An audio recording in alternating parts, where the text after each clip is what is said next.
ላይ ቤት ሲዘጋብኝ ኑሯል ለብዙ ጊዜ ማለት ነው። በጣም ብዙ ጊዜ በቃ ጆን ዳንኤል ነው እንደዚህ ያደረገኝ። ጆን ዳንኤል ለምንድን ነው እንደዚህ ያደረገኝ? ይኸው ተሰፍቼው ነው እዚህ ጋር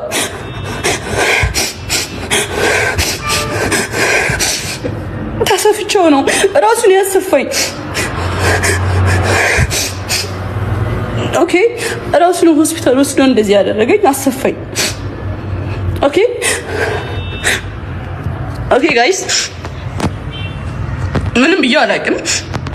ብዙ ጊዜ ስንጣላ ኦኬ ወርጠኝ ቁስል ስላሳየው መሰለኝ ስንጣላ ላይቬን ነው የሚያዘጋው፣ ስንደባበር ላይቬን ነው የሚያዘጋው። ከዛ ከኔ ጋር መታረቅ ሲፈልግ ላይቬን ያዘጋል። ከዛ ሂጄ ለምነዋለሁ። በዛ ሰዓት ማንንም ማቀሰ የለም። አይብሽን ማጥፋት እችላለሁ፣ አንቺን ከተኛ ያስፈራራኛል። ይዛምን ማዘሩ ታውቃለች፣ እህቱ ታውቃለች። ቤተሰቦች ቀድሞ ያለቀሰ ሁሉ ተበዳይ አይደለም። ጃኒን ህይወት ላለመበጥበጥ ሪሌሽንሺፕ ላለመበጥበጥ ዝም ብዬ ነበረ። ብዙ ነገር ዝም ብዬ ተቀብዬ ነበር። አሁን ግን እያንዳንዷን ነገር በማስረጃ አሰማችኋለሁ። ይሄ ጎንደር ሆና ደውላ ያወራች ነው። ስሙትና ቀጥላለሁ።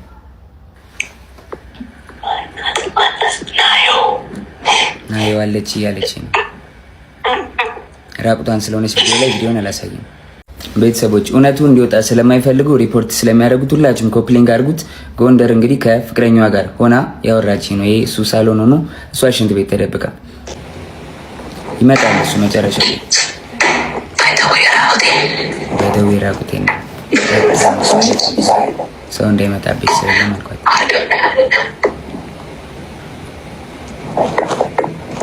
በቃ አልኳት። ቻው አልኳት። ዘጋሁት።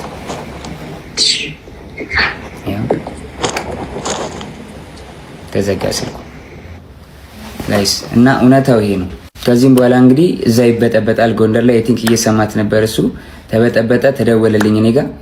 ከዛ በኋላ ኤልሻዴ ደውላ ጆ ለምን ደወልክ? እየደወለልኝ ነው አለች። ጃኒ አለች። እኔ አልደወልኩም ኤልሹዬ፣ ሁሉም ነገር ደግሞ ስልኬ ላይ ያለ ሪከርድ ማለት አሳይሻለሁ አልኳት። እሺ ይቅርታ አለችኝ ኤልሻዴ። ከዛ ሳስበው እኔ አልደወልኩም ካልኩኝ እሷ ደውላ ከሆነ ትበጣበጣለች። ሪሌሽንሺፕ እንዲበጠበጥ እንዲለያዩ አልፈልግም። እኔ ደግሞ ቢኮዝ የጀመርኩት የራሴ ህይወት አለ፣ ድጋሚ መበጥበጥ አልፈልግም። ልጅ አለኝ፣ አዲስ ህይወት አለኝ። እኔ ህይወቴ መቀጠል እፈልጋለሁ። የሰው ላይፍ መበጥበጥ አልፈልግም። ከዛ ደወለች።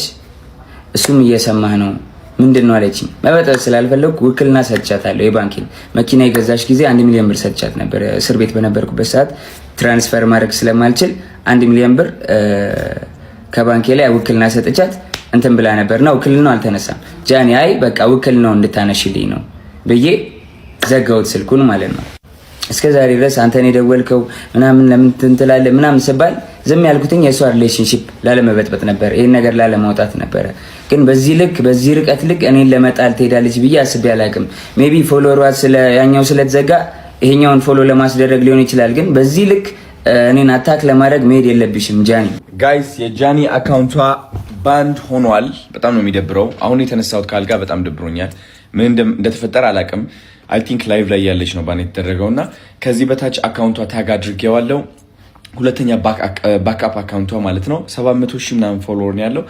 1 ሚሊዮን ፎሎወር ብናደርሰው በጣም ደስ ይለኛል። 4 ፋሚሊ እወዳቸዋለሁ። ቴንክ ዩ ሶ ማች። እንግዲህ ለመፍታት እንሞክራለን።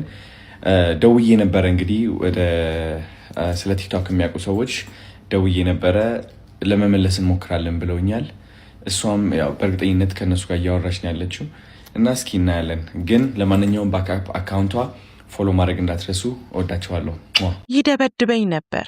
በቲክቶክ የተለያዩ ስራዎች የምናውቃት ጃኒ ጆን ዳንኤል ህይወቴን በስርዓት እንዳልመራ እያደረገኝ ነው ስትል እየከሰሰች ትገኛለች። አካውንቴን አዘክቶታል ስትል እያለቀሰች ለተከታዮቿም ተናግራለች። እንደምናውቀው እንግዲህ ሰሞኑን ጆን ዳንኤል በሚሰራቸው በጎ ስራ እየተሞካሸ ይገኛል። የጥር ወር የቅን ልቦች ሽልማትንም እንዳሸነፈ የሚታወቅ ነው። እንግዲህ ጆን ዳንኤል እና ጃኒ ለተወሰነ ጊዜ ፍቅረኛሞች ሆነው እንደነበር ይታወቃል።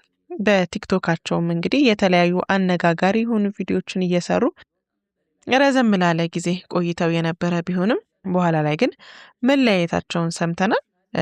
ጆን ዳንኤልም እንግዲህ ከሌላ ሴት ወይም ሌላ ሴት አስረግዞ እንደወለደም ጭምር ነው እንግዲህ የምናውቀው።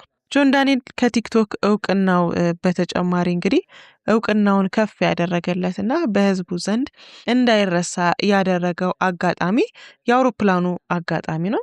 የአሸንዳ በዓልን ይመስለኛል እሱን ለማክበር ወደ መቀሌ በረራ ለማድረግ ትኬት ቆርጠው የነበረ ቢሆንም የበረራ ሰዓቱ ከደረሰ በኋላ ግን አውሮፕላኑ በአየር ንብረት መዛማት ምክንያት እንደማይነሳ ይነገራቸዋል። እሱ ብቻ አይደለም፣ ሌሎች ቲክቶከሮችም አብረውት ነበሩ። ከዛ በተጨማሪ ሌሎች ተሳፋሪዎችም ነበሩ፣ ታዋቂ ያልሆኑ።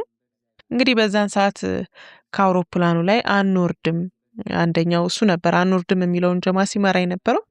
አንወርድም ትሄዳላችሁ ብላችሁን ያሳፈራችሁን ምናምን ብሎ በጣም ትልቅ ጸብ አስነስቶ እንደውም ብዙ መሳቂያ መሳለቂያም ሆኖ ከርሞ ነበረ። በዛ በተቀረጸው ቪዲዮ ምክንያት አንወርድም፣ በቃ መሄድ አለብን፣ እንደዚህ የሚባል ነገር የለም፣ ከፈለገ ይከስከስ ምናምን ብሎ ቀውጦ ትንሽ አነጋጋሪ አስቂኝም የሆነ ሁኔታ ነበር በሰዓቱ የተከሰተው።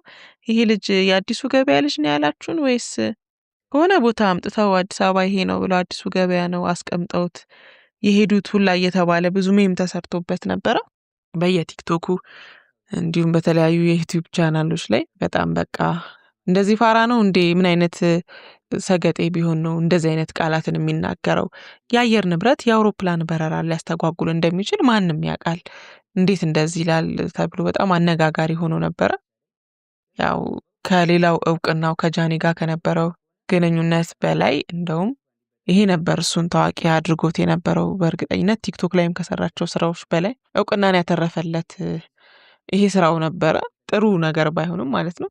በዛም ምክንያት እንግዲህ መንግስት እሱንና ሌሎች አብረውት የነበሩትን ተባባሪዎች በአሸባሪነት ወንጀል ከሷቸው 1 ዓመት ከ4 ወር ይመስለኛል ባልሳሳት 1 ዓመት ከ4 ወር ያህል የእስር ጊዜን አሳልፎ ነው ከእስር ቤት በቅርቡ የወጣው። በዛም መሀል እንግዲህ ጃኒ ጋር በተለያየበት ቅጽበት ከሌላ ሴት ጋር በነበረው ግንኙነት እንግዲህ እሷም አብራው እስር ቤት ታስራ ነበረ።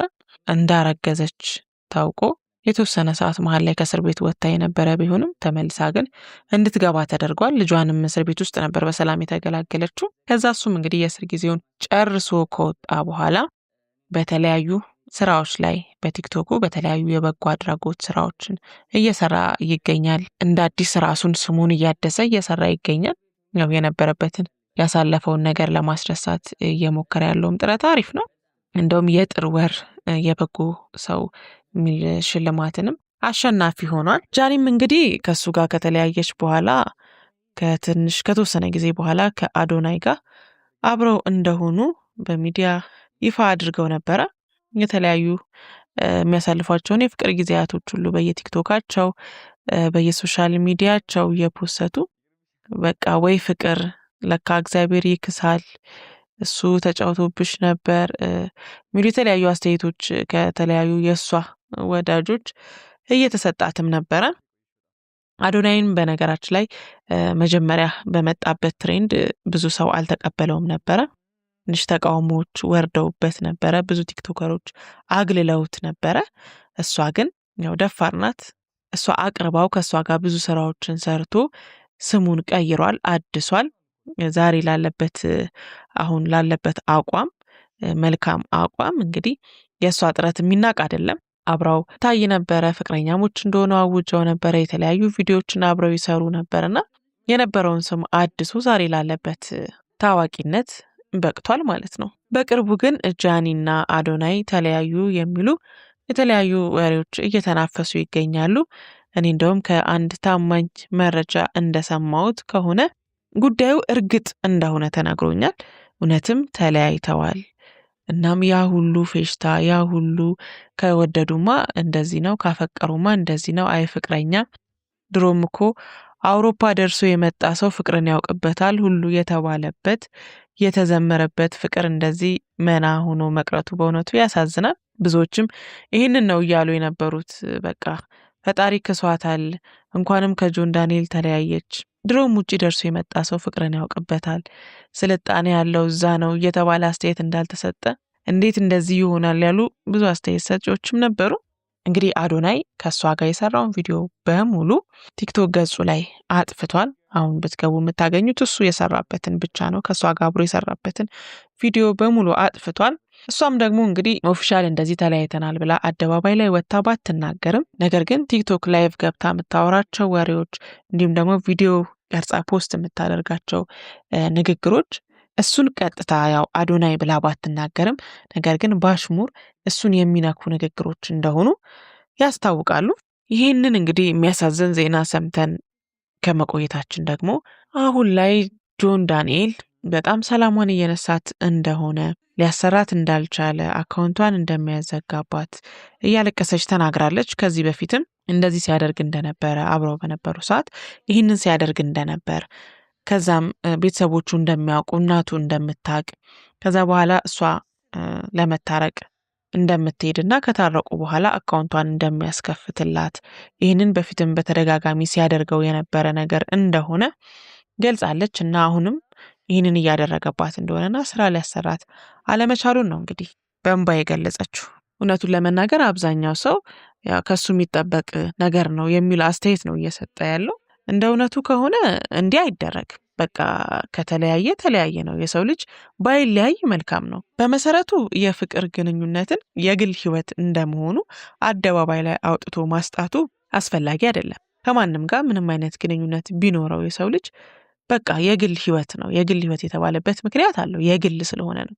የአደባባይ አይደለም፣ የሚዲያ አይደለም። እና ባይወጣ ጥሩ ነው። የሰው አይንም ለነሱ ጥሩ አይደለም። ከዛ በመቀጠል ደግሞ ሰው በተለያየ አጋጣሚ ላይስማማ ይችላል። አለመስማማቱ መልካም ባይሆንም በቃ ላይስማማ ይችላል። አብሮ መቀጠል የማያስችል ደረጃ ላይ ሊደርስ ይችላል። ግን ይሄ ሲፈጠር በሰላም መለያየት ነው እንጂ ሕፃን ልጅ ገና ጡጦ እንዳልጣለ ወይ ደግሞ ገና ዳዴ ብሎ እንዳልጨረሰ ሕፃን ልጅ እንትንሽን አዘጋብሻለሁ እንትንህን አዘጋባለሁ እየተባባለ አታክ መደራረጉ አግባብ ነው ብለን አናምንም። ስራ ነው በቃ። እሱም ስራውን እየሰራ ነው፣ እሷም ስራዋን እየሰራች ነው። ስለዚህ ከተለያዩ በሰላም መለያየት ነው በቃ። ሰላም ተፈልጎ መሰለኝ መለያየቱ የመጣው እንጂ እንደዚህ አይነቱ ጥንቅጥ ውስጥ ለመግባት ከሆነ አብረውም ሆነው እንደዛ መሆን ይችሉ ነበረ።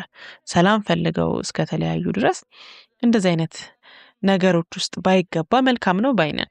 በዚህ ጉዳይ ላይ እንግዲህ አንዳንድ አስተያየት ሰጪዎች ድሮ እስከሱ ምን ጠብቀሽ ነበር ያሏትም አሉ።